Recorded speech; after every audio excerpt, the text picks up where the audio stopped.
Imagine this. You're walking through the bustling streets of Gotham, the wind whipping your hair around as you navigate the crowded sidewalks. Above you, the gargoyles perched atop the building seem to leer down at you. Suddenly, a loud bang echoes through the air. People scream and run for cover. What just happened? Was it a gunshot? A bomb? Your heart pounds in your chest as you try to make sense of the chaos around you.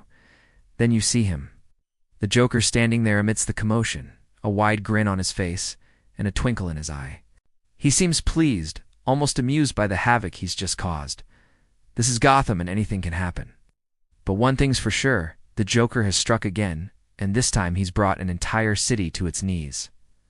How did he do it? Without weapons, without magic, with just words. Welcome to my channel.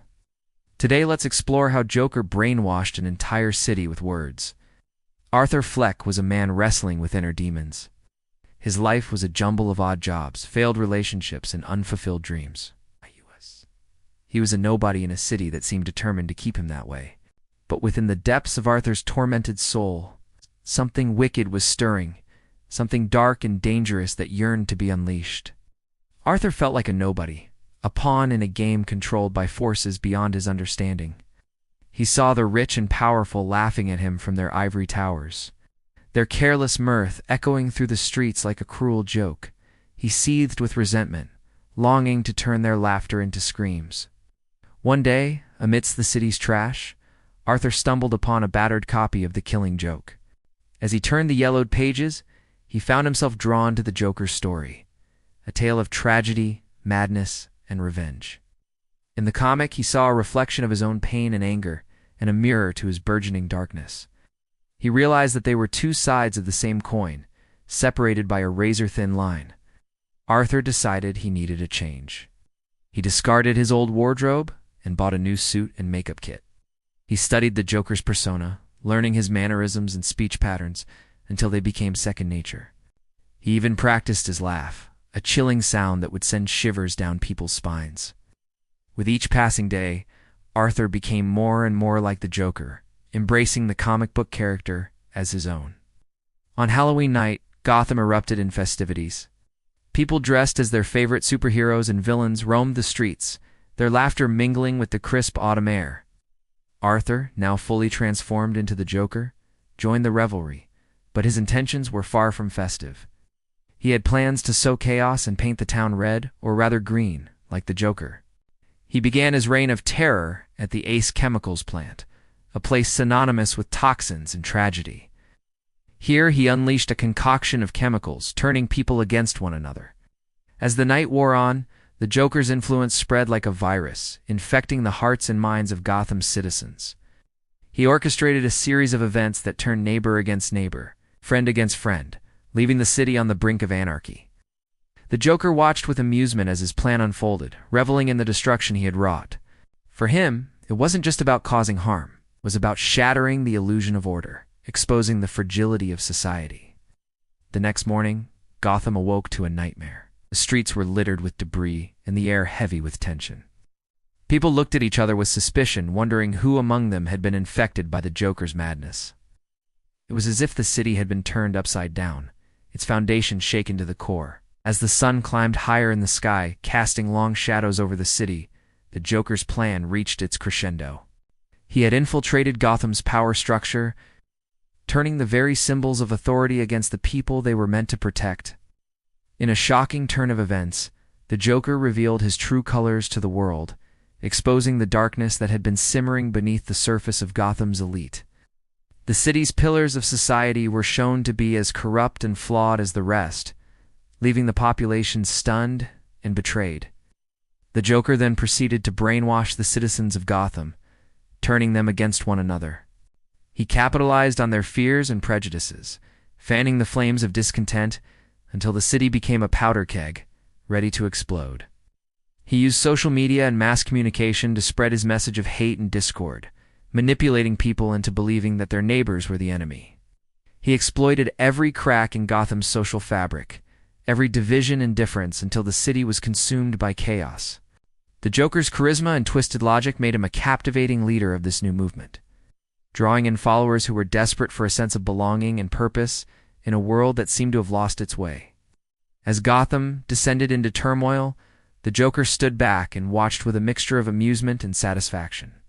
He had created a monster, a creature of his own making that was now rampaging through the city, spreading destruction and despair.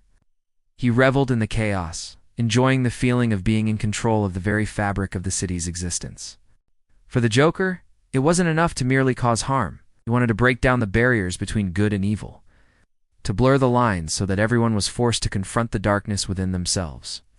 He had succeeded in turning Gotham into a reflection of his own fractured mind, a place where sanity was a luxury and madness was the norm. But amid the chaos, a glimmer of hope emerged. Despite the brainwashing, a small group of Gotham citizens managed to resist the Joker's influence. They clung to their humanity, refusing to be consumed by the darkness that threatened to engulf them. These individuals, though few in number, became beacons of light in a world of darkness, offering a glimpse of the humanity that still existed in the face of overwhelming despair. Their courage, however, came at a great cost. They faced constant danger, living in fear of the Joker's wrath. Each day was a battle against the insidious whispers of doubt and despair, struggled to maintain their sanity in a world that was rapidly losing its grip on reality. Yet despite the odds stacked against them, these Gotham citizens held fast to their convictions, refusing to surrender to the Joker's twisted vision. They became symbols of resilience, proving that even in the darkest of times, the human spirit could endure.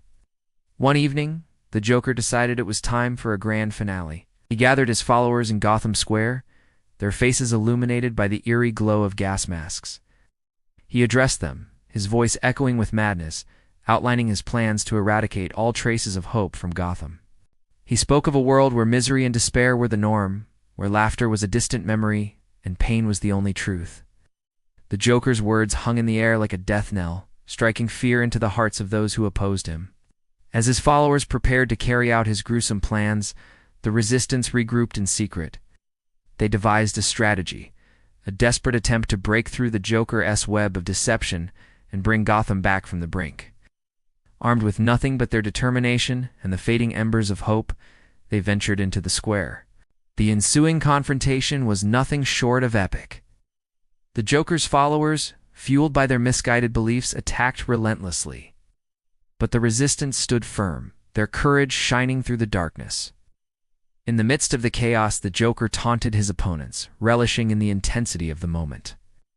However, as the battle raged on, a shift occurred. The followers began to waver, their loyalty to the Joker crumbling under the weight of their own doubts. The Joker's carefully constructed facade was starting to crack, revealing the emptiness and meaninglessness of his promises. As the tide of the battle turned, the Joker's true nature was laid bare. His followers, disillusioned and betrayed, turned against him, their anger and resentment boiling over. The Joker, once the epitome of chaos and madness, became the target of the very followers he had so expertly manipulated. In the end, the Joker's reign of terror came crashing down around him. Overwhelmed by the forces he had unleashed, he was left to face the consequences of his actions alone. Gotham, though deeply wounded, began the arduous task of healing. The citizens, shaken to their core, started to rebuild their lives, picking up the pieces and trying to make sense of the madness they had endured. The scars of the Joker's brainwashing ran deep, but the spirit of the city remained unbroken. From the ashes of their shattered world, the people of Gotham rose, determined to create a better future, one that honored the sacrifices of those who had fought for their freedom. So let's take a moment to appreciate the genius of the Joker, not in a sense of endorsing his actions, but in acknowledging the masterful way he manipulated an entire city. He didn't need weapons because he had words. Didn't need brute strength because he had cunning and charm. He didn't need to rule with an iron fist because he had the power of persuasion. The Joker was a linguistic terrorist, a verbal virtuoso who turned language itself into a weapon of mass destruction. If you enjoyed this video, don't forget to hit that thumbs up button and subscribe for more thrilling tales. Thank you for watching.